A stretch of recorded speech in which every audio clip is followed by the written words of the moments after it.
জুলকারনাইন, জাহের, পিনাকি ভট্টাচার্য বা ইলিয়াস হোসেন, যত ধরনের খবর আছে বিদেশে থেকে আন্দোলনের সময়, আন্দোলনের পরে, শেখ হাসিনার পালিয়ে যাওয়া, তারপর হচ্ছে শেখ হাসিনার ফোন আলাপ বা আর্মিদের মিটিংয়ে কি হয়েছে, মানে সিদ্ধান্ত হয়েছে, সব কিছু প্রকাশ হয়েছে দেশের বাইরে সাংবাদিকদের দ্বারা। এই সকল অনুসন্ধানী রিপোর্ট বাংলাদেশের ভিতরে থেকে কেউ অনুসন্ধান করতে পারে নাই। এখন বাংলাদেশের ভিতরে যারা সাংবাদিক ছিলেন তারা করতে পারে নাই, নাকি করেও প্রকাশ করে নাই, এটা আসলে একটা প্রশ্নের বিষয়। কারণ ভয়ে তারা প্রকাশ করতে নাও পারে। কিন্তু এত ভয় যদি মানুষ পায় তাহলে তো সাংবাদিক হয়ে লাভ নাই।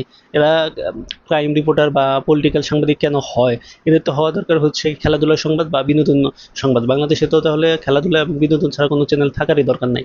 এবং এরা নিজেরা সেন্সরশিপ করে, সেলফ সেন্সরশিপ যেটাকে বলে। এরা দেখে যে কোনটা রাজনৈতিক দলের ভালো হবে বা তাদের পক্ষে যাবে সেটা প্রকাশ করে, আর যেটা বিপক্ষে যাবে সেটা প্রকাশ করে না। এই সাংবাদিকতার দরকার কি? এই সাংবাদিকতার তো কোনো দরকার নাই। এইরকম হলে আসলে দেশে অন্যায় হতেই থাকবে, আর কি বলে, মানে মানুষ পচতেই থাকবে।